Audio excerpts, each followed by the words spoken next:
Hello and welcome back to our channel Banerjee's learn edu. আমি দেবলীনা ব্যানার্জি আজকে আবারও কারেন্ট অ্যাফেয়ার্সের ক্লাস নিয়ে চলে এসেছি তোমাদের জন্য। বেশ গুরুত্বপূর্ণ কারেন্ট অ্যাফেয়ার্স, যেগুলো কিন্তু আপকামিং যে কোনো এক্সামের জন্য খুবই গুরুত্বপূর্ণ। একটা কোশ্চেন তোমরা মাথায় রাখো যে এই এনটিপিসি বলো, এসএসসি বলো, এখানে কিন্তু বিগত কয়েক বছর ধরে একটা কোয়েশ্চেন খুব আসছে যে আমাদের ভারতের প্রধানমন্ত্রী নরেন্দ্র মোদী কোন কোন দেশে ভ্রমণে যাচ্ছে। এটা মাথায় রাখো। এই রিসেন্টলি এখন সাইপ্রাসে গেছেন, এই সাইপ্রাস থেকে উনি G7 যোগ দেবেন, যেটার জন্য কানাডায় চলে গেছেন। অর্থাৎ জুন মাসে তিনি দুটো দেশে ভ্রমণ কিন্তু অলরেডি করে ফেলেছেন। তো এগুলো কিন্তু একটু নোট ডাউন রাখবে, প্রয়োজনে তোমরা খাতায় একটা চার্ট বানিয়ে রাখবে বা একটা পেজ রাখবে যে কোন মাসে কোথায় কোথায় ভ্রমণ করছেন। তার মানে প্রধানমন্ত্রী মাথায় না রাখলেও তোমাকে কিন্তু মাথায় রাখতে হবে, তোমাকে কিন্তু মনে রাখতেই হবে, কারণ তোমাকে কোয়েশ্চেনটা দেবে। তো এই কোয়েশ্চেনগুলো কিন্তু দিচ্ছে। তো চলো আজকে শুরু করা যাচ্ছে কারেন্ট অ্যাফেয়ার্স। ফার্স্ট কোয়েশ্চেন কি আছে দেখে নাও। ফার্স্ট কোয়েশ্চেন বলছে যে নিম্নলিখিত রাজ্যগুলির মধ্যে কোনটি ভারতের প্রথম কার্বন মুক্ত রাজ্য হওয়ার গৌরব অর্জন করেছে। কার্বন মুক্ত রাজ্য: অরুণাচল প্রদেশ, হিমাচল প্রদেশ, মধ্যপ্রদেশ, কেরালা। কি হবে সঠিক অ্যান্সার? কার্বন মুক্ত রাজ্য হিসেবে ঘোষণা হয়েছে হিমাচল প্রদেশ। নেক্সট, ভারতের প্রধানমন্ত্রী সম্প্রতি কোন দেশে সর্বোচ্চ অসামরিক সম্মান পেলেন? Iran, Israel, Cyprus, Bhutan.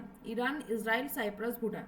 গতকালকে আমি একটা ভিডিও করেছি যেখানে ইরান এবং ইসরায়েলের যুদ্ধের কারণ, ইতিহাস, কবে থেকে শুরু হয়েছে, কি রয়েছে এর মধ্যে এবং ভবিষ্যতে কি হতে পারে তার বিস্তারিত একটা আলোচনা আমি কালকের ভিডিওতে করেছি। যারা যারা এখনো ভিডিওটা দেখোনি অবশ্যই দেখে নাও, কারণ সেখান থেকে প্রচুর ইনফরমেশন পাবে। যারা ইউপিএসসি দেওয়ার কথা ভাবছো, ইউপিএসসি দিচ্ছ, ডাব্লিউবিসিএস হাই লেভেলের এক্সামের জন্য কিন্তু ইরান ইসরায়েলের যুদ্ধের যে আলোচনাটা রয়েছে ভিডিওতে, সেটা কিন্তু অবশ্যই তোমাদেরকে দেখতে হবে, খুবই ইম্পর্টেন্ট। আচ্ছা, অসামরিক সম্মান পেলেন কোথা থেকে? সাইপ্রাস থেকে। এই অসামরিক সম্মানটার কি নাম? সেটার নাম হচ্ছে grand cross of the order of Makarios three. Grand cross of the order of Makarios three ভূষণে ভূষিত হলেন নরেন্দ্র মোদী। আমাদের ভারতের সর্বোচ্চ অসামরিক সম্মানটা কি? ভারতরত্ন। বিদেশি হিসেবে দুজন পেয়েছিলেন। ভারতরত্ন হচ্ছে আমাদের ভারতের সর্বোচ্চ সম্মান, অসামরিক সম্মান। তো বিদেশি হিসেবে দুজন পেয়েছেন আপাতত এখনো পর্যন্ত। কে কে? প্রথম পেয়েছেন খান আব্দুল গফর খান।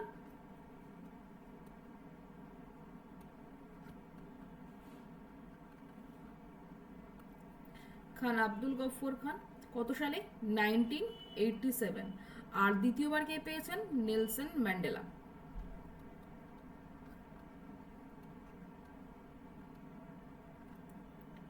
1990। ঠিক আছে, এই দুজন পেয়েছেন। তারপরে কি বলছে? সোমবার অর্থাৎ গতকালকে সেই দেশের প্রেসিডেন্ট নিকোস ক্রিস্টোডুলিটস এই সম্মান প্রদান করেন প্রধানমন্ত্রীকে। ঠিক আছে, সেই দেশের প্রেসিডেন্ট করেছেন, যার নাম কি? নিকোস ক্রিস্টোডুলিটস। ওকে, নিকোস ক্রিস্টোডুলিটস সাইপ্রাসের প্রধানমন্ত্রী। আচ্ছা, সাইপ্রাস যার রাজধানী হচ্ছে নিকোসিয়া এবং যার মুদ্রা হচ্ছে ইউরো। তো এগুলো কিন্তু দেখতে হবে অবশ্যই। আর মাথায় রেখো জুন মাসে কিন্তু সাইপ্রাস ভ্রমণে গিয়েছিলেন। কোশ্চেনটা এরকম দিতে পারে যে নরেন্দ্র মোদী কোথা থেকে বা কোন দেশ থেকে সর্বোচ্চ অসামরিক সম্মান পেয়েছেন, যে কোশ্চেনটা করেছে সেটাই। এগুলো কিন্তু মাথায় রাখতে হবে। নেক্সট কোয়েশ্চেন, কেন বেতোয়া। কেন কেন একটা নদী, বেতুয়া একটা নদী। আচ্ছা, বেতোয়া হচ্ছে উত্তরপ্রদেশে রয়েছে। কেন বেতোয়া সংযোগ খাল কোন জাতীয় উদ্যানের মধ্য দিয়ে যায়, যার ফলে দুটো রাজ্যের মধ্যে অর্থাৎ উত্তরপ্রদেশ এবং মধ্যপ্রদেশের মধ্যে জল সরবরাহটা খুব ভালো যাতে হয়, সেই জন্যই এটা করা হয়েছে। কেন নদী এবং বেতুয়াটা নদী, কেন এবং বেতা নদী যাতে জল সরবরাহটা ভালোভাবে হয় সেজন্য এই সুয়েজ খালটা তৈরি করা হয়েছে, সংযোগ খাল। ঠিক আছে, বান্ধবগড় জাতীয় উদ্যান, কানহা জাতীয় উদ্যান, পান্না জাতীয় উদ্যান, পেঞ্চ জাতীয় উদ্যান। কেন বেতোয়া সংযোগ খাল কোন জাতীয় উদ্যানের মধ্য দিয়ে হয়েছে? এটা কিন্তু ভেরি ভেরি ইম্পর্টেন্ট। ওকে, সঠিক অ্যান্সার হচ্ছে পান্না জাতীয় উদ্যান। এই পান্না জাতীয় উদ্যান এটা রয়েছে মধ্যপ্রদেশ রাজ্যে, প্রত্যেকটা মধ্যপ্রদেশে রয়েছে। বান্ধবগড়টা হচ্ছে কর্ণাটকে রয়েছে। আর মধ্যপ্রদেশ রাজ্যে রয়েছে পান্না, যেটা একটা বায়োস্ফিয়ার রিজার্ভ।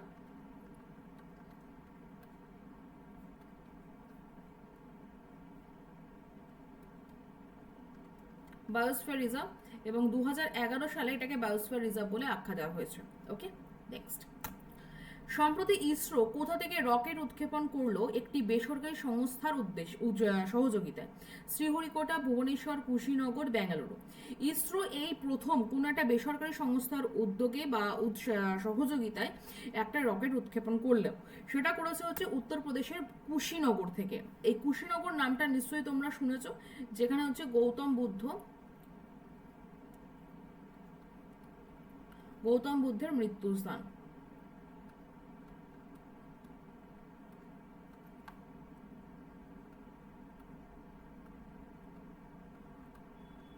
ওকে, সো এখান থেকে রিসেন্টলি রকেট উৎক্ষেপণ করা হলো। এখানে কিন্তু কোনোদিনই করা হয়নি উত্তরপ্রদেশ থেকে, বেশিরভাগটাই শ্রীহরিকোটা থেকে করা হয়। তো এই প্রথম কুশীনগর থেকে করা হলো, যেটাতে দেখা যাচ্ছে যে একটা খুব উন্নত হওয়ার সম্ভাবনা রয়েছে। উত্তরপ্রদেশ রাজ্য একটা স্পেস মানে রকেট উৎক্ষেপণ হচ্ছে, যেখানে আমি নিশ্চয়ই টেকনোলজিক্যালি দিক থেকেও অনেকটাই উন্নত হওয়ার সম্ভাবনা রয়েছে। ওকে, এবং এই প্রথম কোনো বেসরকারি সংস্থার সহযোগিতায় বা উদ্যোগে এটা হয়েছে। নেক্সট, মার্কিন সেনাবাহিনী তাদের কততম বার্ষিকী উদযাপন করলো? 150, 200, 300, 250। মার্কিন সেনাবাহিনী তাদের কততম বার্ষিকী উদযাপন করলো? সঠিক অ্যান্সার হচ্ছে 250তম। তাহলে 250তম মানে কত হচ্ছে? 2025 থেকে 250 বছর পিছিয়ে যা, যেটা হবে সেটাই। 5, 12 থেকে 5 বাদ দিলে কত হয়? 7, 2 আর 1 3, এটা 7, 1।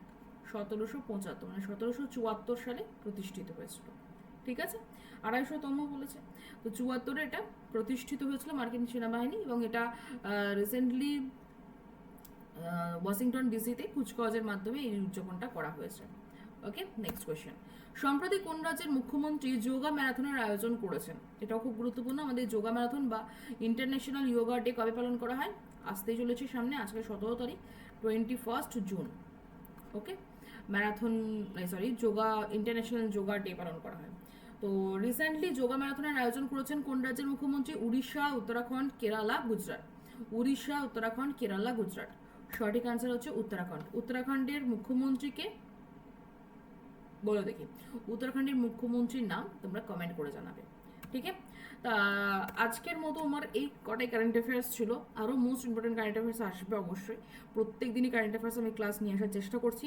আরও একটা কথা তোমাদেরকে বলে রাখি, তোমরা অনেকেই WBI, SSC, group C, group ডির জন্য ক্লাস চাইছো। এই ক্লাসটা আজকেই পাবে তোমরা আমাদের এই চ্যানেলে। তা যারা এখনো সাবস্ক্রাইব করেনি আমাদের চ্যানেলকে অবশ্যই সাবস্ক্রাইব করে দাও, পাশে থাকা বেল আইকনটাও ক্লিক করে রাখো। আর SLSTর বাংলা ক্লাসও কিন্তু আজকে আসতে চলেছে, দুপুরের মধ্যে চলে আসবে, পেয়ে যাবে। সঙ্গে থাকো, সাথে থাকো, প্রচুর ক্লাস পাবে ফ্রিতে। ঠিক আছে, আমি পেড ব্যাচ আনছি না আপাতত, ফ্রিতে ক্লাস পাবে। দেখা হচ্ছে নেক্সট ভিডিওতে। সঙ্গে থাকো, সাথে থাকো। চাচা, good bye, thank you so much.